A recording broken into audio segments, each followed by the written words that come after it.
Friends, welcome to my YouTube channel fast division classes में आप सबका स्वागत है। आज हम कहानी आकाशदीप जयशंकर प्रसाद द्वारा लिखित। चलिए आइए स्टार्ट करते हैं। बंदी। क्या है, सोने दो। मुक्त होना चाहते हो? अभी नहीं, निद्रा खुलने पर। चुप रहो, फिर अवसर न मिलेगा।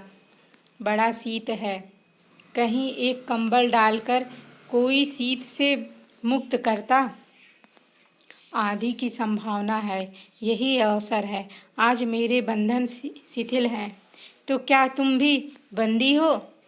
हाँ, धीरे बोलो।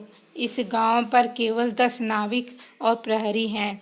शस्त्र मिल जाएगा। तोप से संबंध रज्जु काट सकोगे? हाँ। समुद्र के हिलोरे उठने लगी। दोनों बंदी आपस में टकराने लगे। पहले बंदी ने अपने को स्वतंत्र कर लिया, दूसरे का बंधन खोलने का प्रयत्न करने लगा। लहरों के धक्के एक दूसरे को स्पर्श से पुलकित कर रहे थे। मुक्ति की आशा, स्नेह और का असंभावित आलिंगन, दोनों ही अंधकार से मुक्त हो गए। दूसरे बंदी ने हर्ष तिरेक से उसको गले से लगा लिया। सहसा उस बंदी ने कहा, यह क्या है? तुम स्त्री हो? क्या स्त्री होना कोई पाप है? अपने को अलग करते हुए स्त्री ने कहा, शस्त्र कहाँ है? तुम्हारा नाम? चंपा। तारक खचित नील अंबर और समुद्र के अवकाश के पवन उधम मचा रहा था। अंधकार से मिलकर पवन दुष्ट हो रहा था। समुद्र में आंदोलन था। नौका लहरों से में विकल थी। स्त्री सतर्कता से लुढ़कने लगी। एक मतवाले नाविक के शरीर से टकराती हुई सावधानी से उसका कृपाण निकालकर फिर लुढ़कते हुए बंदी के समीप पहुंच गई। सहसा पोत से पथ प्रदर्शक ने चिल्लाकर कहा, आंधी! आपत्ति सूचक तूर्य बजने लगा। सब सावधान होने लगे। बंदी युवक उसी तरह पड़ रहा था। किसी ने रस्सी पकड़ी और पोल खोल रखा था, पर युवक बंदी लुढ़ककर उस रज्जू के पास पहुंचा जो पोत के संलग्न थी। तारे ढक गए, तरंगे उद्वेलित हुई, समुद्र गरजने लगा। भीषण आंधी पिशाचिनी के समान नाव को अपने हाथों में लेकर कुंदक क्रीड़ा और अट्टहास करने लगी। एक झटके के साथ ही नाव स्वतंत्र थी। उस संकट में भी दोनों बंदी खिलखिला कर हंस पड़े। आंधी के हाहाकार में उसे कोई न सुना सका। अनंत जल निधि में उषा का मधुर आलोक फूट उठा। सुनहली किरणों और लहरों की कोमल सृष्टि मुस्कुराने लगी। सागर शांत था। नाविकों ने देखा, पोत का पता नहीं। बंदी मुक्त है, नायक ने कहा। बुद्धगुप्त, तुमको मुक्त किसने किया? कृपाण दिखाकर बुद्धगुप्त ने कहा, इसने। नायक ने कहा, तो तुम्हें फिर बंदी बनाऊंगा। किसके लिए? पोताध्यक्ष मणिभद्र अतल जल में होगा नायक। अब इस नौका का स्वामी मैं हूँ। तुम जलदस्यु? बुद्धगुप्त, कदापि नहीं, चौंक कर नायक ने कहा और अपना कृपाण टटोलने लगा। चंपा ने इसके पहले उस पर अधिकार कर लिया था। वह क्रोध से उछल पड़ा। तो तुम द्वंद्व युद्ध के लिए प्रस्तुत हो जाओ। जो विजयी होगा वह स्वामी होगा। इतना कहकर बुद्धगुप्त ने कृपाण देने का संकेत किया। चंपा ने कृपाण नायक के हाथ में दे दिया। भीषण घात प्रतिहार आरंभ हुआ। दोनों कुशल, दोनों त्वरित गति वाले थे। बड़ी निपुणता से बुद्धगुप्त ने अपने कृपाण दांतों में पकड़कर अपने दोनों हाथ स्वतंत्र कर लिए। चंपा भय और विस्मय से देखने लगी। नाविक प्रसन्न हो गए, परंतु बुद्धगुप्त ने लाघव से नायक का कृपाण वाला हाथ पकड़ लिया और विकट हुंकार से दूसरा हाथ कट में डाला, उसे गिरा दिया। दूसरे ही क्षण प्रभात की किरणें बुद्धगुप्त की विजयी कृपाण हाथों में चमक उठा। नायक का कातर आंखें प्राण छिपा भिक्षा मांगने लगी। बुद्धगुप्त ने कहा, बोलो, अब स्वीकार है कि नहीं? मैं अनुचर हूँ। वरुण देव की शपथ, मैं विश्वासघात नहीं करूँगा। बुद्धगुप्त ने उसे छोड़ दिया। चंपा ने युवक जलदस्यु के समीप आकर उसके क्षतों को अपनी स्निग्ध दृष्टि और कोमल करों से वेदना विहीन कर दिया। बुद्धगुप्त के सुगठित शरीर पर रक्त बिंदु विजय तिलक कर रहे थे। विश्राम लेकर बुद्धगुप्त ने पूछा, हम लोग कहाँ होंगे? बाली द्वीप से बहुत दूर, संभवतः एक नवीन द्वीप के पास, जिसमें अभी हम लोगों का बहुत कम आना जाना होता है। सिंघल के वणिकों का वह प्राधान्य है। कितने दिनों में हम लोग वहां पहुंचेंगे? अनुकूल पवन मिलने पर 2 दिन में, और तब तक के लिए खाद्य का अभाव न होगा। सहसा नायक ने नाविकों को हाड़ लगाने की आज्ञा दी और स्वयं पतवार पकड़कर बैठ गया। बुद्धगुप्त के पूछने पर उसने कहा, यहाँ एक जलमग्न शैलखंड है, सावधान न रहने से नाव टकराने का भय है। तुम्हें इन लोगों ने बंदी क्यों बनाया? वणिक मणिभद्र का पाप वासना।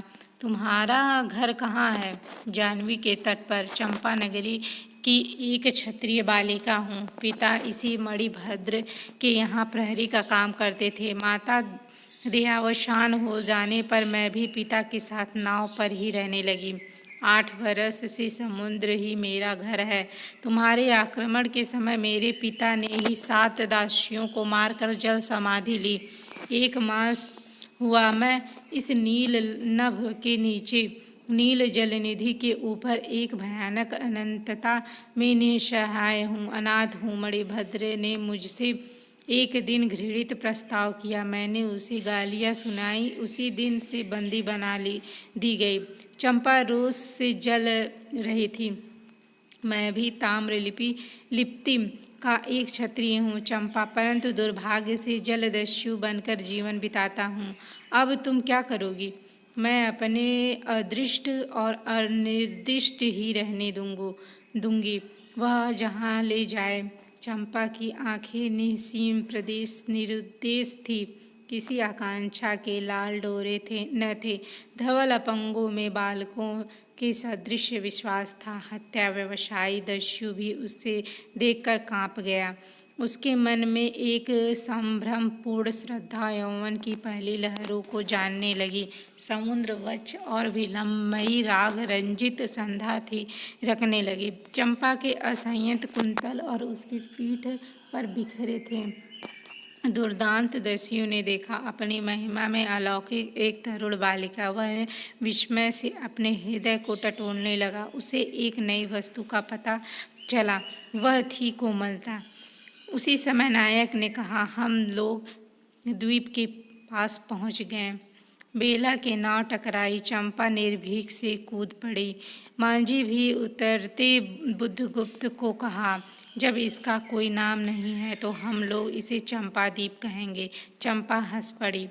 5 बरस बाद शरद के धवल नक्षल नील गमन में झलमला रहे थे। चंद्र की उज्ज्वलता विजय पर अंतरिक्ष की में शरद लक्ष्मी ने आशीर्वाद के फूलों और खीलों को बिखेर दिया। चंपा एक उच्च सौंध पर बैठी हुई तरुणी चंपा दीपक जला रही थी।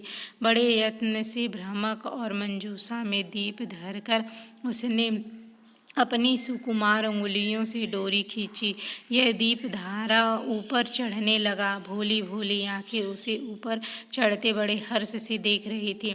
डोरी धीरे धीरे खींची गई। चंपा की कामना थी कि उसका आकाशदीप नक्षत्रों में हिलमिल जाए, किंतु वैसा होना असंभव था। उसने आशा भरी आंखों से फिरा ली।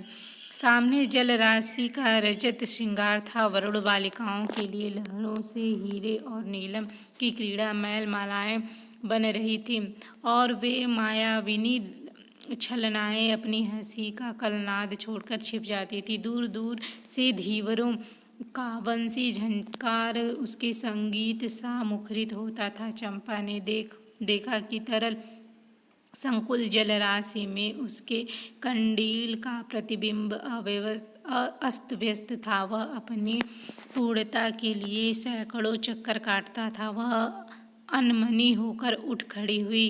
किसी को पास न देखकर पुकारा, जया। एक श्यामा युवती सामने आकर खड़ी हुई। वह जंगली थी, नील नभोमंडल से मुख में शूद्र नक्षत्रों की पंक्ति के समान उसके दांत हंसते ही रहते। वह चंपा को रानी कहती। बुधगुप्त को की आज्ञा थी, महानाविक कब तक आवेंगे? बाहर पूछो तो, चंपा ने कहा। जया चली गई। दूरागत पवन चंपा के अंचल में विश्राम लेना चाहता था। उसके हृदय में गुदगुदी हो रही थी। आज न जाने क्यों वह बेसुध थी। वह दीर्घकाल दृढ़ पुरुष ने उसकी पीठ पर हाथ रख चमत्कृत कर दिया। उसने फिर कर कहा, बुधगुप्त, बावली हो क्या? यहाँ बैठी हुई अभी एक दीप जल रही हो। तुम्हें यह काम करना है?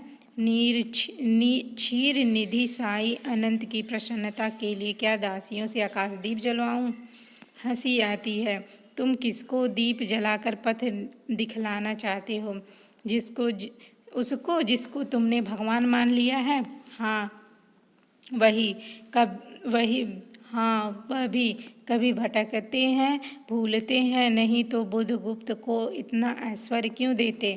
तो बुरा क्या है? इस आकाशदीप अधीश्वरी चंपा रानी, मुझे इस बंदीगृह से मुक्त करो।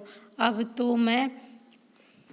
तो बाली जामा और सुमात्रा का वाणिज्य केवल तुम्हारे ही अधिकार में है, महानाविक। परंतु मुझे उस दिनों की स्मृति सुहावनी लगती है जब तुम्हारे पास एक ही नाव थी और चंपा के उपकूल में पंड लाद कर हम लोग खुशी से जीवन बिताते थे। इस जल में अगणित बार हम लोगों की तरी आलोकमय प्रभात में तारिकाओं की मधुर ज्योति में थिरकती थी। बुधगुप्त, उस विजन अनंत में जब मांझी सो जाते थे, दीपक बुझ जाते थे, हम तुम परिश्रम से थक कर पालों में शरीर लपेटकर एक दूसरे का मुख क्यों देखते थे? वह नक्षत्रों का मधुर छाया दो चंपा, अब उससे भी अच्छे ढंग से हम लोग विचर सकते हैं। तुम मेरी प्राणदात्री हो, मैं तेरा सर्वस्व। नहीं, तुमने दस्युवृत्ति छोड़ दी, परंतु हृदय वैसा ही अकरुण, सतृष्ण और ज्वलनशील है। तुम भगवान के नाम पर हंसी उड़ाते हो, मेरे आकाशदीप पर व्यंग कर रहे हो। नाविक, उस प्रचंड आंधी में प्रकाश का एक एक किरण के लिए हम लोग कितने व्याकुल थे। मुझे स्मरण है, मैं जब छोटी थी, मेरे पिता नौकरी पर समुद्र में जाते थे। मेरी माता मिट्टी का दीपक बांस की पिटारी में भागीरथी के तट पर बांस के साथ ऊंचे टांग देती थी। उस समय वह प्रार्थना करती थी, भगवान, मेरे पथभ्रष्ट नाविक को अंधकार में ठीक पथ पे ले चलना। और जब मेरे पिता बरसों पर लौटते तो कहते, साध्वी, तेरी प्रार्थना से भगवान ने संकटों में मेरी रक्षा की है। वह गद हो जाती। मेरी माँ, आह नाविक, यह उसी की पुण्य स्मृति है। मेरे पिता, वीर पिता की मृत्यु के निष्ठुर कारण जलदस्यु, हट जाओ। सहसा चंपा का मुख क्रोध से भीषण होकर रंग बदलने लगा। महानाविक ने कभी यह रूप न देखा। वह ठठार कर हंस पड़ा। यह क्या चंपा, तुम अस्वस्थ हो जाओगी, सो रहो, कहता हुआ चला गया। चंपा मुट्ठी बांधे उन्मादिनी सी घूमती रही। निर्जल समुद्र के उपकूल में वेला से टकराकर लहरें बिखर जाती थी। पश्चिम का पथ थक गया था, उसका मुख पीला पड़ गया। अपनी शांत गंभीर हलचल में जलनिधि विचार पर निमग्न था। वह जैसा प्रकाश की उन्मलिन किरणों से विरक्त था। चंपा और जया धीरे धीरे उस तट पर आकर खड़ी हो गईं। तरंग से उठते हुए पवन ने उसके वसन को अस्त व्यस्त कर दिया। जया के संकेत से एक छोटी सी नौका आई और दोनों के ऊपर बैठते ही नाविक उतर गया। जया नाव खेने लगी। चंपा मुग्ध सी समुद्र के उदास वातावरण में अपने को मिश्रित कर देना चाहती थी। इतना जल, इतनी शीतलता, हृदय की प्यास न बुझी, पी सकूंगी, नहीं तो वैसे वेला में चोट खाकर सिंधु चिल्ला उठता है, उसी के समान रोदन करूं, या जलते हुए स्वर्ण गोलक सदृश अनंत जल में डूब कर बुझ जाऊं। चंपा के देखते देखते पीड़ा और ज्वलन से रक्त बिंब धीरे धीरे सिंधु के चौथाई आधा फिर संपूर्ण विलीन हो गया। एक दीर्घ निश्वास लेकर चंपा ने मुख फेर लिया। देखा तो महानाविक का बजरा उसके पास है। बुधगुप्त ने झुककर हाथ बढ़ाया। चंपा उसके सहारे बजरे पर चढ़ गई। दोनों पास पास बैठ गए। इतनी छोटी नाव पर इधर घूमना ठीक नहीं। पास ही वह जलमग्न शैलखंड है। कहीं नाव टकरा जाती या ऊपर चढ़ जाती चंपा तो अच्छा होता। बुधगुप्त जल में बंदी होकर ठोकर प्राचीरों से तो अच्छा है। आह चंपा, तुम कितनी निर्दय हो। बुधगुप्त को आज्ञा देकर देखो तो वह क्या नहीं कर सकता, जो तुम्हारे लिए नए द्वीप की सृष्टि कर सकता है, नई प्रजा खोज सकता है, नए राज्य बना सकता है। उसकी परीक्षा लेकर देखो तो। कहो चंपा, वह कृपाण से अपना हृदय पिंड निकाल कर अपने हाथों से अतल जल में विसर्जन कर दे। महानाविक जिसके नाम से बाली, जावा और चंपा का आकाश गूंजता था, पवन थर्राता और घुटनों के बल चंपा के सामने छलछलाई आंखों से बैठा था। सामने शैलमाला की चोटी पर हरियाली में विस्तृत जलदेश में नील पिंगल संध्या, प्रकृति की सहृदय कल्पना, विश्राम की शीतल छाया स्वप्न लोक का सृजन करने लगी। उस मोहिनी के रहस्यपूर्ण नील जाल का कुहक स्फुट हो उठा, जैसे मदिरा से सारा अंतरिक्ष रिक्त हो गया। सृष्टि नील कमलों में भर उठी। उस सौरभ से पागल चंपा बुधगुप्त के दोनों हाथ पकड़ लिए। वहाँ एक आलिंगन हुआ, जैसे क्षितिज में आकाश और सिंधु का, किंतु उस पर परिबंब में सहसा चैतन्य होकर चंपा ने अपनी कुंचुक्की से एक कृपाण निकाल लिया। बुधगुप्त, आज मैं अपने प्रतिशोध का कृपाण अतल जल में डुबो देती हूँ। हृदय ने छल किया, बार बार धोखा दिया। चमक कर वह कृपाण समुद्र का हृदय भेदता हुआ विलीन हो गया। तो आज से मैं विश्वास करूँ, क्षमा कर दिया? आश्चर्यचकित कंपित कंठ से महानाविक ने पूछा। विश्वास कदापि नहीं बुधगुप्त।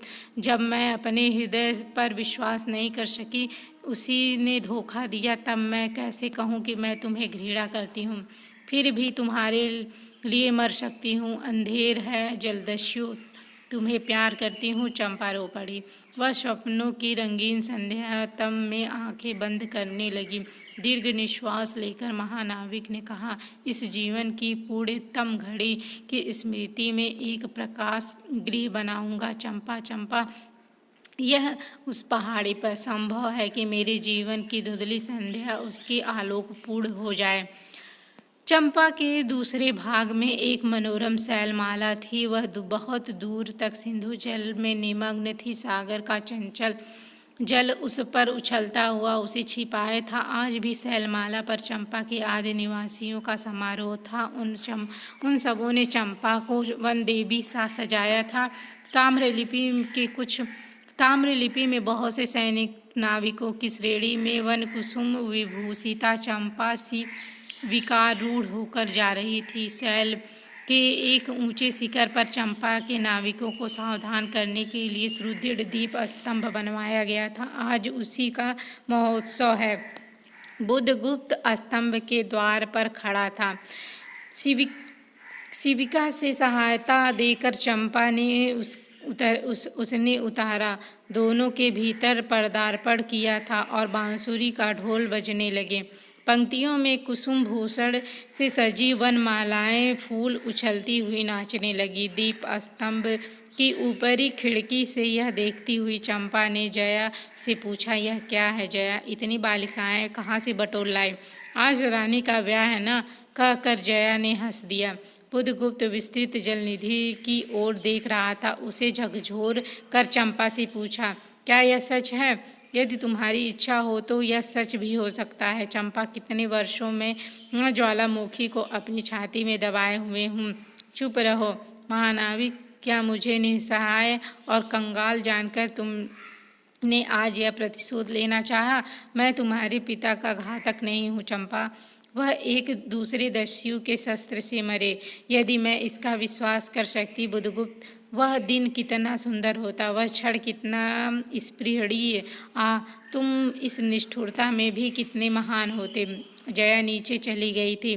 स्तंभ के संकीर्ण प्रकोष्ठ में बुधगुप्त और चंपा एकांत में एक दूसरे के सामने बैठे थे। बुधगुप्त ने चंपा के पैर पकड़ लिए। उच्छ्वासित शब्दों में वह कहने लगा, चंपा, हम लोग जन्मभूमि भारतवर्ष से कितनी दूर इन निरीह प्राणियों में इंद्र और शची के समान पूजित हैं, पर न जाने कौन सा अभिशाप हम लोगों को अभी तक अलग किए है। स्मरण होता है वह दार्शनिकों का देश, वह महिमा की प्रतिमा, मुझे वह स्मृति नित्य आकर्षित करती है, परंतु मैं क्यों नहीं जाता। जानती हो, इतना महत्व प्राप्त करने पर भी मैं कंगाल हूँ। मेरा पत्थर सा हृदय एक दिन सहसा तुम्हारे स्पर्श से चंद्रकांत मणि की तरह द्रवित हुआ। चंपा, मैं ईश्वर को नहीं मानता, मैं पाप को नहीं मानता, मैं दया को नहीं समझ सकता, मैं उस लोक में विश्वास नहीं करता, पर मुझे अपने हृदय के एक दुर्बल अंश पर श्रद्धा हो चली है। तुम न जाने कैसे एक बहकी हुई तारिका के समान मेरे शून्य में उदित हो गई हो। आलोक की यह कोमल रेखा इस निविड़तम में मुस्कुराने लगी। पशु बल और धन की उपासक के मन में किसी शांत और एकांत कामना की हंसी खिलखिलाने लगी, पर मैं न हंस सका। चलोगी चंपा? पोतवाहिनी पर असंख्य धनराशि लाद कर राजरानी सी जन्मभूमि के अंग में आज हमारा परिणय हो। कल ही हम लोग भारत के लिए प्रस्थान करें। महानाविक बुधगुप्त की आज्ञा सिंधु की लहरें मानती हैं। वे स्वयं उस पोतपुंज को दक्षिण पवन के समान भारत में पहुंचा देंगी। चंपा, चलो। चंपा ने उसके हाथ पकड़ लिए। किसी आकस्मिक झटके से एक पल भर में लिए दोनों के अंधेरों में मिला दिया। सहसा चैतन्य होकर चंपा ने कहा, बुधगुप्त, मेरे लिए सब भूमि मिट्टी है, सब जल तरल है और सब पवन शीतल है। कोई विशेष आकांक्षा हृदय में अग्नि के समान प्रज्वलित नहीं। सब मिलाकर मेरे लिए एक शून्य है।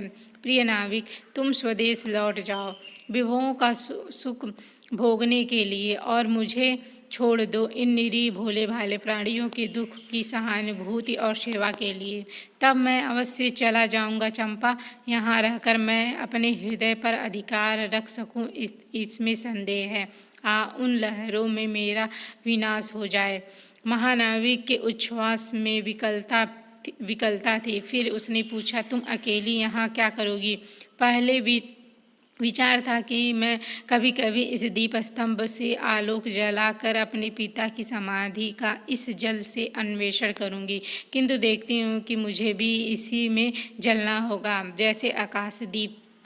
एक दिन स्वर्ण रहस्य के प्रभात पर चंपा ने अपने दीप स्तंभ पर से देखा। सामुद्रिक नावों की एक श्रेणी चंपा की उपकूल छोड़कर पश्चिम उत्तर की ओर महाजल व्याल में समान संतरण कर रही है। उनकी आंखों से आंसू बहने लगे। यह कितनी ही शताब्दियों पहले की कथा है। चंपा आजीवन उस दीप स्तंभ में आलोक जलाती रही, किंतु उसके बाद भी बहुत दिन दीप निवासी उस माया, ममता और स्नेह सेवा की देवी की समाधि सदृश पूजा करते थे। एक दिन काल के कठोर हाथों ने उसे भी अपनी चंचलता से गिरा दिया। Thanks for watching. मुझे आशा है आपको यह वीडियो पसंद आया होगा।